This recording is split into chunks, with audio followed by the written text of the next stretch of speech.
ದಾವೀದ ಒಬ್ಬ ರಾಜ ಇದ್ದನು, ಅದರ ವೈರಿಗಳು ಬಿ ಜಾಸ್ತಿ ಇದ್ದರು. ಅವ 24 ಅವರ್ ಜನರಿಗೆ ಹಂಚ್ತಾ ಇದ್ದಿದ್ದಿಲ್ಲ. ಅವ ಯಾರಿಗೆ ಹಂಚ್ತಾ ಇದ್ದಿಲ್ಲ, ಅವ ಅಂಜೋದು ದೇವರಿಗೆ ಹಂಚ್ತಾ ಇದ್ದ. ಅವನ ಕೀರ್ತನೆಯಲ್ಲಿ ಅವನ ಹಿಸ್ಟ್ರಿ ಬರೆದಿರುವಾಗ ಅವನು ಏನಂತ ಪ್ರಾರ್ಥಿಸ್ತಾನೆ ಗೊತ್ತಾ?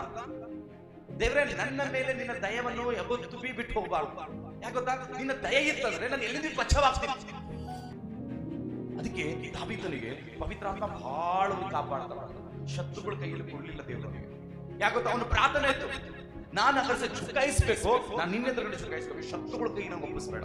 ಅವ್ನ ಪ್ರೇರಣೆ ಇತ್ತು, ಅವ್ನ ಪ್ರೇರಣೆ. ಇವತ್ತು ನಮ್ಮ ಪ್ರೇರಣೆ ಆಗದ ಶತ್ರು ಕೈ ಮ್ಯಾಗ ಹೋದ ಮ್ಯಾಗ ದೇವರೇ ನಮಗೆ ಕಾಪಾಡುವಂತ. ಅದಕ್ಕಿಂತ ಮುಂಚೆ ನಾವು ಪ್ರೇರಣೆ ಮಾಡೋದು, ಅದಕ್ಕಿಂತ ಮುಂಚೆವಾಗಿ ನಾವು ರೆಡಿ ಆಗಲಿ, ಅದಕ್ಕಿಂತ ಮುಂಚೆ ಸಿದ್ಧರಾಗಲ್ಲ, ಅದಕ್ಕಿಂತ ಮುಂಚೆವಾಗಿ ದೇವರಿಗೆ ನಾವು ಬೇಡ್ಕೊಳ್ಳೋಣ. ದಾವೀದ ಹಾಗಿದ್ದು, ದಯವನ್ನು ಯಾವತ್ತೂ ಬಿಟ್ಟು ಹೋಗಬಾರ್ದು. ಯಾಕೆ ಗೊತ್ತಾ? ನಿನ್ನ ದಯ ಇತ್ತಂದ್ರೆ ನಾನು ಎಲ್ಲಿಂದ ಬಚಾವಾಗ್ತೀನಿ. ಅದು ಆಕ್ಸಿಡೆಂಟ್ ಆಗಲಿ, ಅದು ಶತ್ರುಗಳ ಕೈ ಆಗಲಿ, ಅದು ತಲ್ವಾರ್ ಆಗಲಿ, ಅದು ಚೂರಿಗಳಾಗಲಿ, ಅದು ತೋಪ್ ಆಗಲಿ, ಅದು ನನ್ನ ಬಂದು ಬಡಿದುಕೊಂಡರು ಅದು ಮತ್ತೆ ಅಲ್ಲಿಂದ ಪಾರ. ದಾವೀದನಿಗೆ ಮನುಷ್ಯರ ಕಂಡ್ರೆ ಅಂಜಿಕೆ ಇದ್ದಿದ್ದಿಲ್ಲ.